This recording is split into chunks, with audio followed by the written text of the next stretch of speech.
Okay, so let's start. What I'd like to do today is just kind of overview the draft report. So this is not the final, and I'm not really going to talk about conclusions from the data. It's more about the process and where we stand, and let you folks look at it and start to see what's going on here. So really what I want to have come out of this, and not necessarily right on the call, but even afterwards, is what's not clear or easy. Anything that you see that's broken or incorrect. There are a couple bugs, and I will point out the ones I know about. Things that are missing or might be good to add, and if we can't put them in this year, we can certainly talk about them for next year. So I'm going to walk through. We got two variations on the reports, and you'll see why in a minute. And then we'll have discussion as much as you folks want after we go. Now, I will put this PowerPoint deck together and put it up on the website as a reference for you, because I need to add some more screen clips in here. So you don't need to write all of this down if you don't wish to. So first of all, you should have an account sheet from me. And if you don't, just email me and I will get that to you, or actually I would send it to your contact person. And for today, we're going to be looking at the user account that's on the bottom here. This is the one we're going to use to access the benchmarking reporting, and it's just that URL at powerbi.com. But actually, when you fill it in, you get a whole big long string of gobbledygook up here, so don't worry about that. And we're going to sign in. Now I'm signing in as one of the other utilities for now, so you can actually see the exact screens you're going to get, which you're going to come into this screen here, and you can see on my instruction sheet. So we're going to come over here. We're going to click on the Shared with Me, and that's going to give us the benchmarking reports. And you'll see last year's is still there. I'll leave it there until I bring the 2018 data into this year's report. But because it's draft, I didn't bring the prior years in yet. And then we'll remove that because we won't need it. The data will be in here. So, like I said, this year I've got two reports. I'm going to start with this second one here. There's one called Data Review, and walk through that. So you just click on it to open it. And those of you who haven't been in this interface before, you're going to see there's tabs down here in the bottom of the report. We're going to click through those. You've got a few commands at the top. And one of the ones that's kind of important or very handy is this file command. It lets you take this report, all the pages as they're currently set, and you can export them right to a PDF or to a PowerPoint. I'm not going to claim that their PowerPoint format it comes out in is anything particularly great, but you can then drag those slides into your own company's PowerPoints, and it'll take your own format on. There will just be static images in those. They won't be dynamic, but it makes, if you want to grab a screen or something for a presentation, it makes doing that really handy. This particular section we won't, or report we probably won't want to. So this one is the data review report. And the reason for this is to let you look at your own data and see if there's any errors or issues or missing things that you wish to fill in. There certainly may be some things you don't care to. And I'm just going to start clicking through it. Now, a lot of the structure is going to be very similar to the actual benchmark report that we'll go over in a minute. So I'm going to go through this fairly quickly just to let you know what's here, and then you can go in and look at your own. So the first tab is organization dynamics, and these are the answers that went in. That you submitted, and if something's not correct, you need to let me know. I do need to qualify for those folks that have more than one company that they report for, or if they split them up. Right now, I'm only showing one of those on this screen. I need to figure out a way to show all the ones that you have reporting. And here's a little table with your site code and some of the raw data in here. The property demographics, the same thing. These are if you reported by properties, and these folks did. You can see they put in 61 different properties, and these are some of the metrics that they have on those. And then the demographics table lets you scroll right down for the properties you put in, however many they were, what the classifications were when they got sorted out, because I grouped them into area categories and occupancy categories and things like that to make some of the metrics simpler, and also to keep some of the data a little more anonymous. New this year was our service levels, and we have 4 of them: maintenance, cleaning, pavement, grounds, and climate control. And again, this would be the answers you provided, and you can see that in this area, some answers weren't provided, and that's what you'd see if you didn't provide answers. So it's your call on some of these, whether you want to fill the data in or not, but some of these things I think are going to be pretty handy going forward. Then we start to get into some of the data tables, and this is the gross area one. So on the left, these are gross areas like gross building area, maintained area, cleaned area. The gross ones we use in some of the metrics, and if you have more than one property or site code in here, you can scroll through there. It's going to give you the different bars. Now these are going to be in absolute numbers. You can see this user didn't fill in all the different types, so we'd have multiple bars here, one for each color. And so this has absolute numbers in terms of square feet, so you can hover over that and see that you're in the right kind of range. The big thing is if you have multiple bars and any one of them is taller than this one on the left, it means we got a data issue that we have seen that in the past where people reported higher cleaning areas than they had gross area, and it's usually just a typo of some kind. And so the same thing here on the right, this has different types of space: leased, rentable, usable, surplus, vacant. And again, it's to the degree you entered that data. Then we will have the sub areas. So if you entered the different types of space, and this list is more than you had on your actual surveys. This user didn't enter any, so we won't see them here. We'll see them when we get to the main report. It would show you by property what the composition looks like for that particular property. Staffing table had your staffing numbers on it. You can review those to see if there's any issues with that. Occupancy by property. So again, you can see this for this company, and this is pretty typical of most companies. We got a couple larger sites, the headquarters and largest facilities, and then a handful of smaller ones. And this distribution curve, I find, is pretty proportionate to size of service territory more than anything else. It's just the nature of the utility industry. Condition assessments, these are by property as they were entered. If you had a code, these folks did not have one.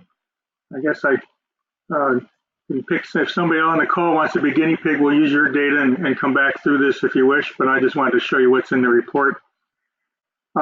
Here we have the total cost by property of the different types of things. So you should be able to scan this and look at it. And then most of these things, if you hover over them, they'll give you a little pop-up. So this is telling me for this particular site, security and depreciation are the two biggest cost items. And you could be the judge for yourself as to whether that is applicable. Here's one that's a leased property. So rent was the biggest item there.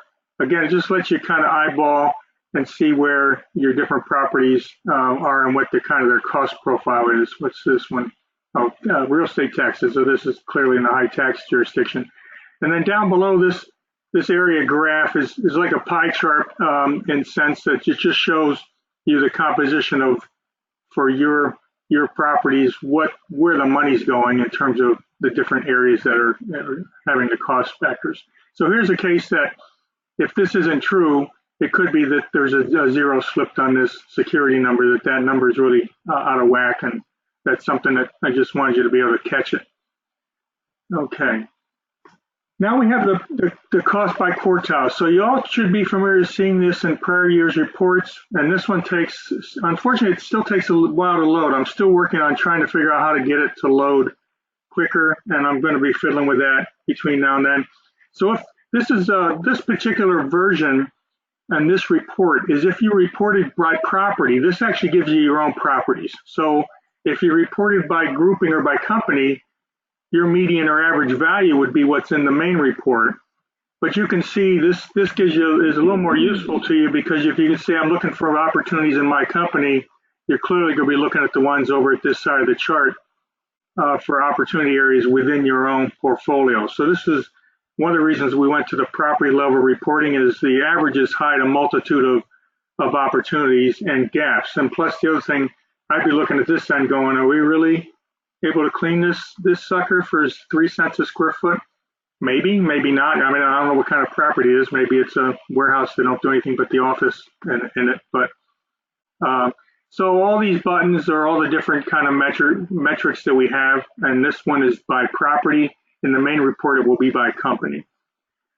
Same thing here for the sustainability issues, and most of the people in this group are just now starting to report these, so there's not a lot of data in these categories, but there's a lot of interest in them, so that's why they're in the benchmarking report, and we'll start to see more there. Now this last page has all the different kind of practices used, and I could not yet figure out how to get this to automatically populate with your numbers. So you're going to have to manually come over here and say, if this your number, I put your number on here for reference, you pick it, and this will show you which practices you reported you used and which ones you didn't. And it's by the categories of practices. So you'll see we have custodial, maintenance, space management, and utilities. So again, you can just double check your data and see if you're right, because I think you're going to like that new version of these charts in the main report. Kind of any questions on this, the data review report, which is really, you probably can go through it about as quickly as I did there. And we will see, I think, more opportunities here to do things by property for your own company that you're not necessarily, publicizing for the whole group. Okay, I'll go back to share with me, and I'm going to pick the benchmarking report. So this is the traditional benchmarking report. One thing I didn't mention is if you, most of the utilities were in the US, so we're using English and dollars, but you can change the display of the report to be metric and a different currency. And these are just currencies from people I have in other groups.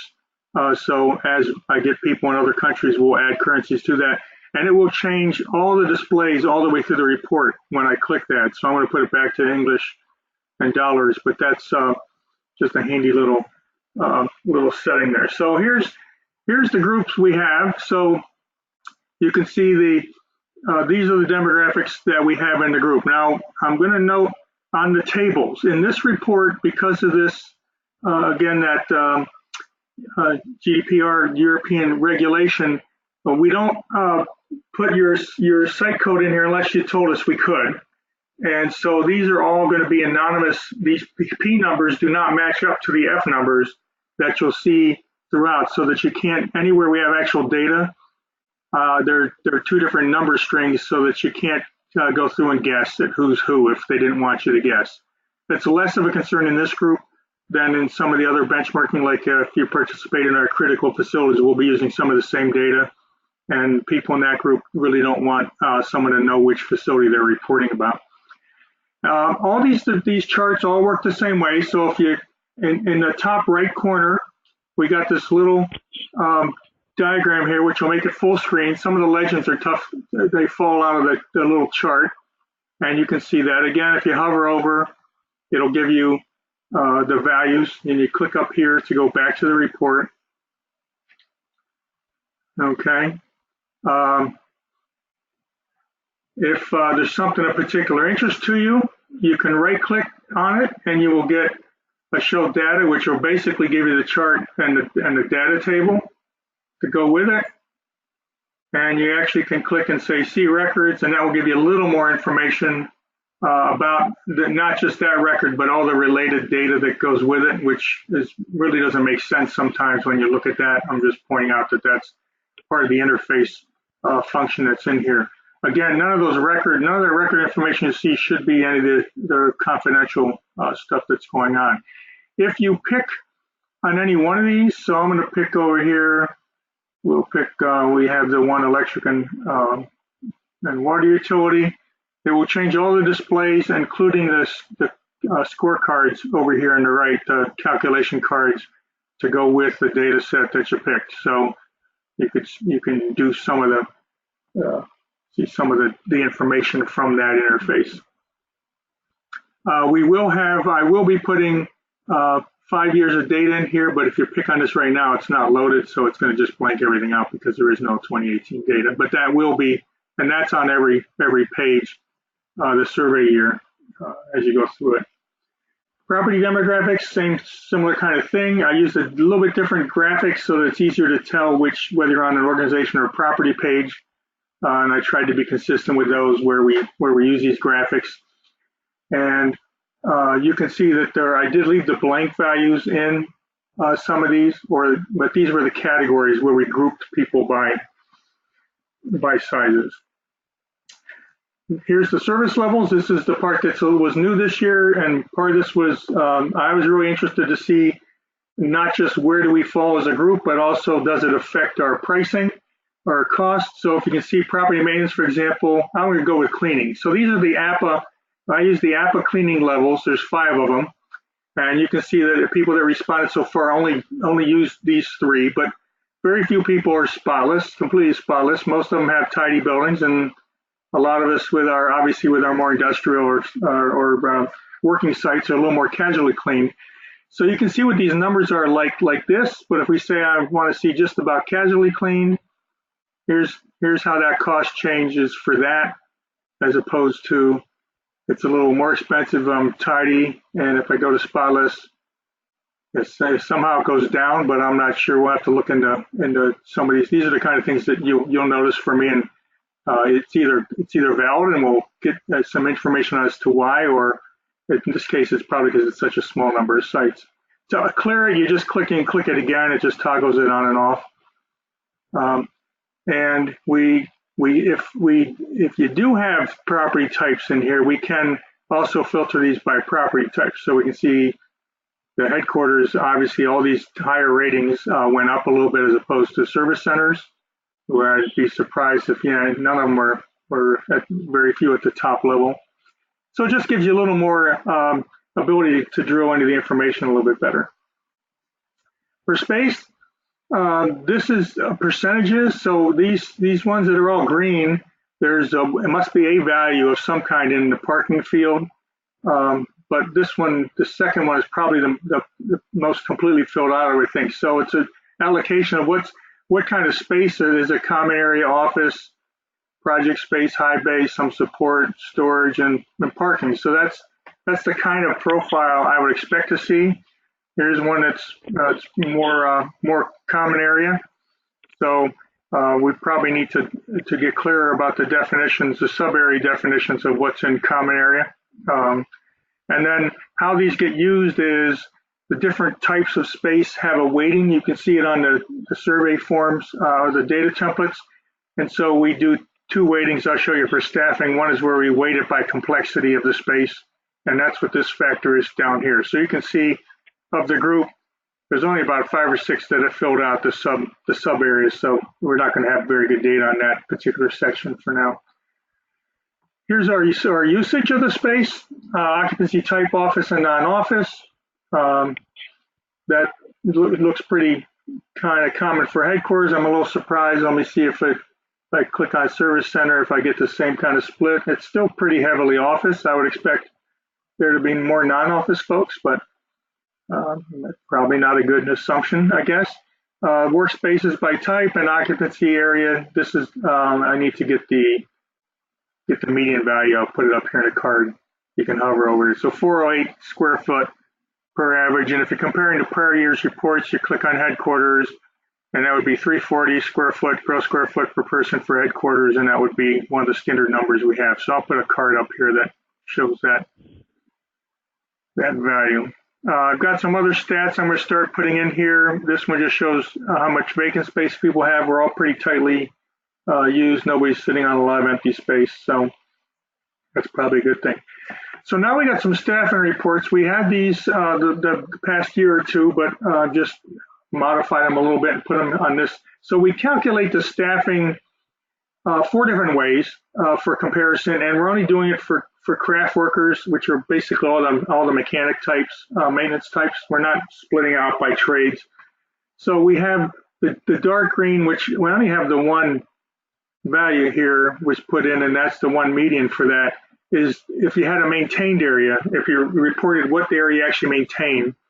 The lighter green is the gross area. So this is the gross area per person, per mechanic, and you can see we range from 500,000 down to 5,000 per person on those values. And then this is where we calculate if we weight the square footage, what is that? Does that make a difference? Then the adjusted craft is if you reported the mileage. We take that out of the available time for the mechanics to reduce the head count to see if that makes a difference. And then the fourth one is the weighted square foot and the adjusted craft. And then I have the 2 medians on here. So I only put on the chart the median gross. And you can see we're running about 80,000 square feet per mechanic, and that's a little bit under where we've been traditionally. So I think there's probably some data issues going on in there.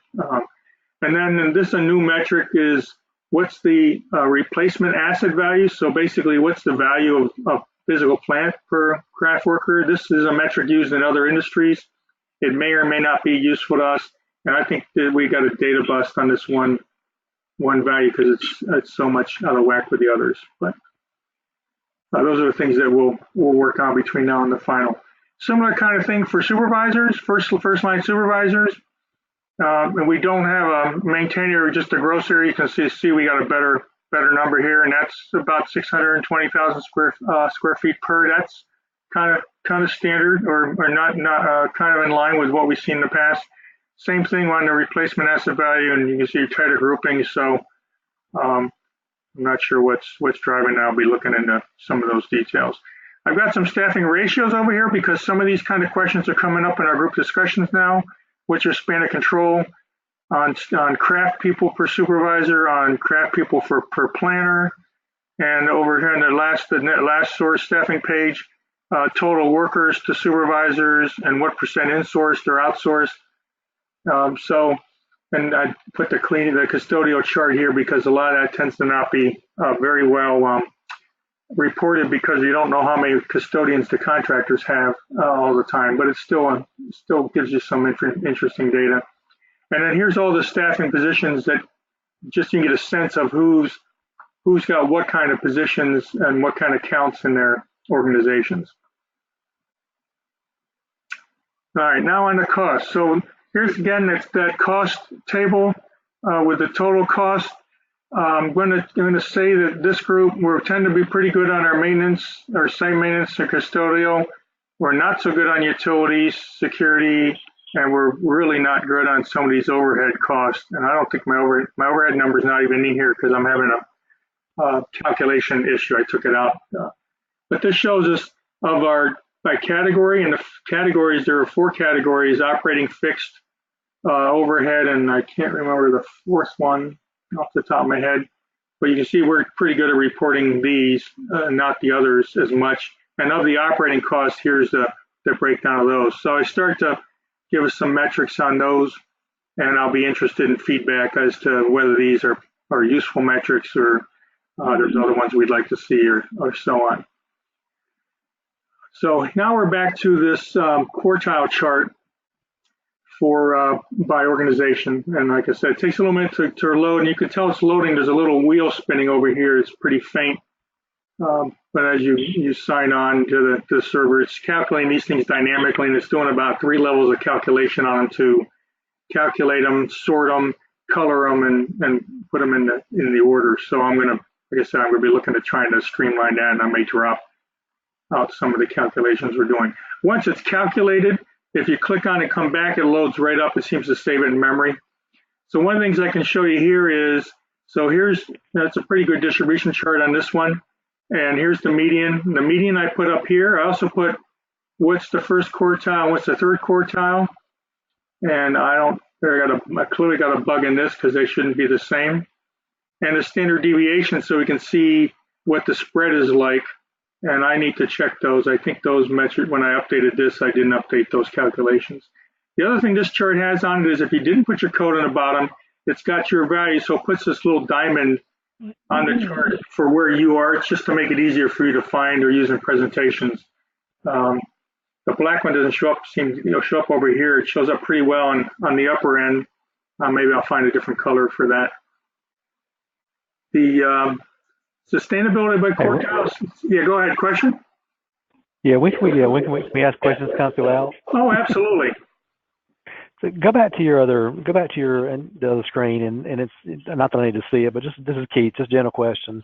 Mm-hmm. So cost per square foot, when people were given that data, were this literally given the dollar figure, or was the questions around what is your scope of services? What is your scope of work that gets you at that cost per square foot at the median or the top quartile or decile? Because that's really where I see a variance looking at data. and I see people operating at very low rates, their scope of work is totally different, right? So it's not apples to apples comparison across the board. Right. So how are we comparing that data to make sure that we're looking similar data through all the utilities? Right. Well, like I said, this is the first year I'm going to go back to the service level. This was trying to get at that level of service in a manageable way. Because if we ask every little thing out of 100 different things, you get 99 that are the same and one that's different. You can't do much. I don't have these filters on that other chart yet. That's one of the things I'm looking to see if I can add and make sure I do the math, make sure the math works correctly, because they don't give us the value here. What they give us is their total. We're calculating that based on a numerator and denominator. So we have a per cleaned area, we have per gross area, we have per occupant. But you're right. I left space here because I was intending to put those service levels in here. And my first pass, it was doing some screwy stuff with the math. So I hope to get there. I'm very interested in that. I think my opinion is that's a key issue. And I'd like to get smarter about it. Yeah. All right. Thank you. I agree. Yeah. Good question. Yeah, that does. I mean, I usually fight that with management because they look at the top decile. Can we get here? And it's all service related. It's what you're willing to give up to get to that level. It is. So, and this is one of these things. I also try to figure out if somebody is that much lower at the bottom end. I mean, this is really can be the race to the bottom. I almost take the top 10th and say we don't want to be there because we're probably underperforming something. Unless we just have some outstanding, either a dramatically different service level or some outstanding practice, in which case we'd all like to hear about it. So I'm always a little wary of management wanting to be at this end. You really want to be kind of in here when I talk to the leadership about it, because that's a good solid place and it's sustainable. Sometimes if you're down here like on maintenance, it just means you're building up, deferred maintenance that's going to come back around in the future. All right, thank you. Yeah, so the sustainability stuff is, like I said, the utility group is oddly tracks their energy, at least cost the least. This could take a minute to calculate too. We do report it here in more kilowatt hours, which I think more you are starting to get the mandate to report these things for sustainability reports, which is why I changed the title here to sustainability metrics. I think I've got a data bust on this particular one. So we're going to look into that. I did add this year, this is brand new, the energy use intensity. That's a fairly standard index. If you do any Energy Star reporting, that's one they calculate. And you can see just our numbers. There's no way we're at 0.09. That's the other thing. My median should not be reflecting all these zeros over here. So I think they're very, very low numbers that are getting into the median. So that's not a legitimate value. But this is maybe more of an aspirational page of things that you can take back to your folks and go, hey, if we have this data, maybe it'd be handy for us to report. So you can see percent renewable, water usage, because I know some companies have goals now on this kind of thing. What's the percent renewable that we're using? And you report the data in a way that we can calculate it. So I'm just putting this one out here for everybody to take a look at and see where we're going to go with it. I'm going to keep moving though. So the condition index, so this is the aggregate for companies, and if you saw, as you saw in the other one, your individual properties will vary, but your company aggregate, and this is the calculate from the values put in the totals. 16 is not a great thing. You can see a couple companies were struggling with condition. We're going to have discussions about this next week at the meeting, whether the standard categories, which I did use over here, of condition index, we're down here of poor, of good, fair, poor, critical, or whether those are good values that we see publicized, or whether we think there are other values that we should be using for that. So I didn't color them on this chart, but then we'll probably head that way to put them in those same kind of categories.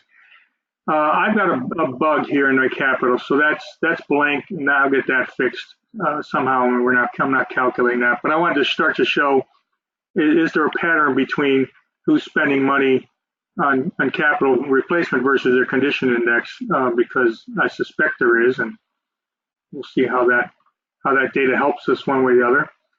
Work order completion rates, we've asked this for a few years now, but we're not getting much data on it. You can see there's only 5 or 6 companies that have even put data in at all.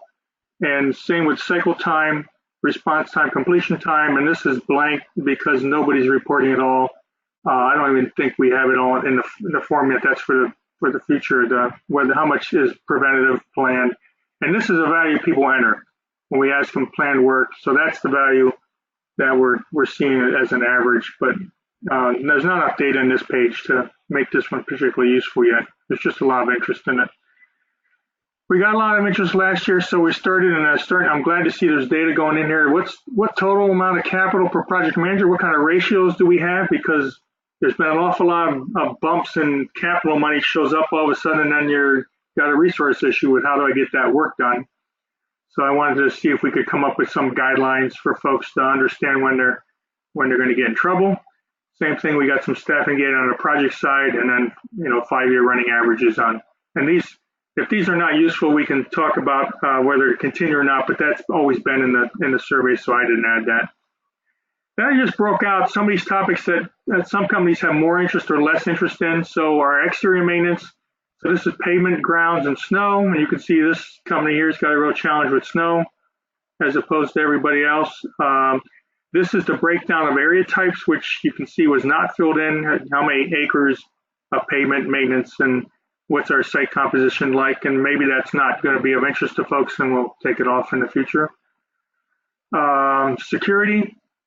I run these metrics in other groups. The utilities, typically your security group's a separate group and does their thing, but I'm going to continue to run it. And this, I'm just looking, this median number doesn't look right to me. Oh, for some reason I put another scale on the right. I'm going to have to get rid of that. Okay, so now we're into practices. So this is where we'll start to see what lessons you can learn or things that were shared by others. So this first one's about the technology. So these are what people reported with the dark green are ones they reported are doing these practices, and the lighter green are not, just as a percentage. And then this over here, whether they're using, these are kind of newer emerging technologies, whether they're using some of these things or not. Like, I've just put artificial intelligence machine learning on this year. No one's reporting using that yet, or drones. I don't believe that nobody's using vibration sensors because that people have been using that in the past. So I think we just have to wait for some more data. And then there's always questions about what system. So if you want to know, what kind of service request system people have, you can scroll down and see what people are using here. And this is the other handy thing here. So if we click on this, show data, well, I did show that. So you can do that. So you can should be able to copy. Or you could print the page. I thought there was a way to copy the data out. So if you wanted to do something because your supervisor asks you or manager asks you to look into something. Okay, so now the 4 types of practices we traditionally report all have the same kind of graph chart here, which I did a lot of work on this here to make sure they were correct. And I'm looking to see numbers that are getting very interesting to me. So these are the different practices, and all this does is this calculates the median cost difference between the median of the people that do use this versus the median of people that do not do this. Okay, and they're just sorted here in terms of value, and then this chart just graphically starts to show it and go, all right, so it's really interesting that in cleaning, people that aggregate these things are on average, or a median is there's 73 cents a square foot lower than people not aggregating them. To me, that looks like if you're not doing that, you really want to get into that. And if you want to know how valid they are, if you click on one of these measures, it'll tell you over here how many folks are doing it. So almost everybody's doing that now. So what this tells me is we got a couple people not doing it, and their costs are much higher than everybody else's. If we find, like, here's one that's 50-50. So if we have inspections in a QA standard, it's 48 cents a square foot for about half the group. And then On the other side of this, we can go down here and go, well, we want to do a composting program because it's green. It's a good practice, but it may not be cost effective. But so here's the kind of thing we need to budget for if we want to kind of undertake that kind of thing. This track service requesting, I just flat out don't understand. So some of these I do want to note we need to investigate. If you're interested in them, we need to investigate them more. And I have this editorial note down here because the companies that do this savings, they may be doing more than one of these things, and the aggregate is what the difference is. So it may not be just that one practice. Hey, Bob, that skip cleaning, is that what you said you weren't sure about? Because that doesn't seem right. The tracking the service request. No, what about skip cleaning? I'm sorry? Two above shows skip cleaning as an actual increase in cost? Well, it's an increase in cost in the cleaned areas. So I suspect there's a double. I didn't do a regression on it, but I suspect the other factor is you're probably also cleaning less area. Those that are doing this are also cleaning less area than the ones that are not doing it. And so on a unit cost, this is based on cleaned area. That combination may mean, all right, we're cleaning less area. It's costing a little bit more to clean less area. It's like a more densely packed building. It's a less square feet, but it's a little more expensive per square foot. But I agree with you. That's one I'd want to look. I'm going to look at the data behind. So if you see something like that, send me an email and I'll look into it and we'll try to figure out what's driving that number. But this was my intent last year, and it got muddied because last year wasn't sorted by survey year. It was aggregate, and we lost some of the value. And just in understanding which things are showing value, potential value to us. So we definitely can get better, and if we find out there's something wrong with this, we'll fix it. So I have that for custodial. Maintenance. Now, maintenance people didn't report maintained areas, so I based this one on gross area. And multi-skilled workers, we're almost all there now. So again, the same thing. I think there's just a couple companies that are not doing that, and so they're paying a penalty for not getting there yet. And we can see there's not a lot of, again, CMMS probably added a little bit because you have a cost of the system or your cost of work orders, but you can see handheld devices. I totally buy that we're saving some money. We're using people doing the PM program and using handheld devices. So these are areas to explore. So it's not, don't take them with as an absolute. It's more, these are opportunity areas to think about. On the conservation practice side, same thing. And some of these things, again, I'm kind of curious why they're like that. So here's the other factor that could be involved with, some of these I do believe, but some of these, we probably only do these practices in our more energy expensive buildings. And so the median where we do and the median where we don't do them may be more a relationship of the energy cost but again, like I said, this is just mathematically, it's just calculating the difference in medians. And so I need to drill down in and look at that some more. All right. This is the first year of this one, so we don't have a tremendous number of people that responded. You see only 10 so far.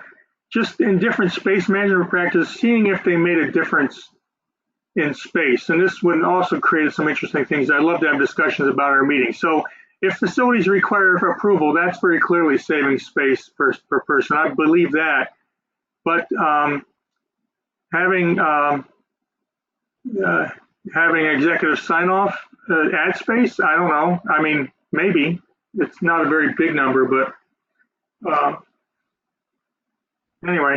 So one of my other groups, they actually, chargeback actually added number. If they had a chargeback, it increased the amount of space the organization uses. I guess because in a lot of those groups, they actually pay for it, so they just pay more and get more. Anyway, start discussions and see what we have. Rated practices, we've had this on there for years and years. So we asked people, which are the 5 most important practices you think, which are the next 5 most important practices. So here they are. So this is basically folks' opinions about what's valuable in practices, starting from the top down. So again, places to look for the things. And then we get into some text things where they identify things that they offer as suggestions.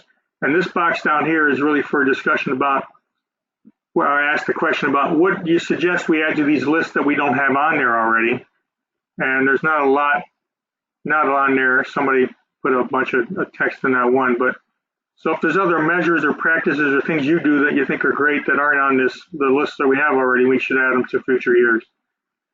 And then we got some general comment fields that I just put on here. Last year it wasn't on the report. It's always been an Excel report, so I just put it in here. And then the other thing was, are there other organizational metrics? Now I didn't put those on one of these tables yet, but by that I mean business measures. So one of the metrics that I have that I need to add on here is cost per service area and cost per utility customer, and see if we can bring our metrics back to the main business.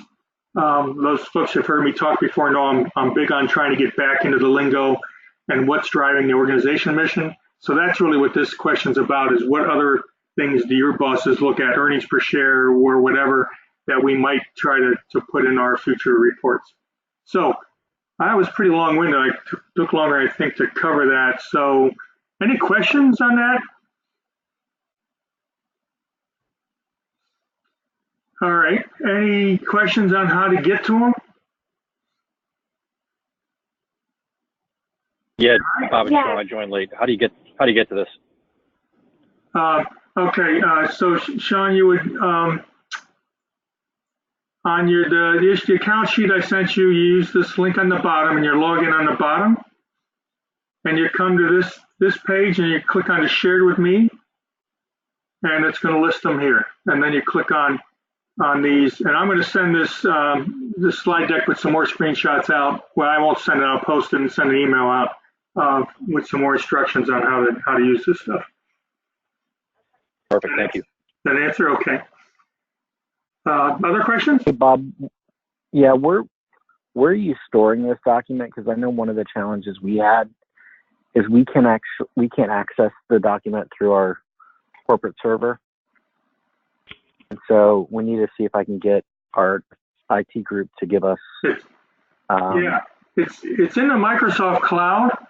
And if your company has a Microsoft account, if you have your own internal Power BI, then we'll have to see if that's an issue with hiccups. I found with other companies, if they have their own account with Microsoft, we can actually use your account. We can swap out your password, your user information from here with your account information.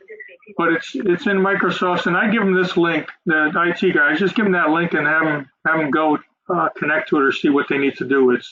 I haven't found any company that can't actually get to it. But if you already have an account, there could be, you might have to log out of your account, log into this one. If that's a nuisance, we can see about connecting your account. Okay.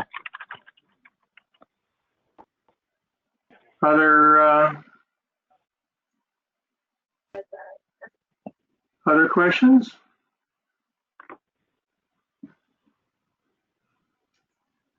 Okay. Well, I'm going to come back to the beginning here. So take a look through it. It's draft. It's intentionally out there for draft. I'll probably update it in a couple weeks as some more people, because I know some people said, well, they didn't get their data in by this week and for this meeting, for this call, and they'll put it in shortly. I'd like everybody to get a chance to look at it. Certainly at the end of the month, I'll do it again. And then if we have some other issues or changes. So I'd like to hear your feedback on any things that are challenges or problems or suggestions. And like I said, if we can't get some of that stuff in this year, we'll certainly put it on the list for next. All right.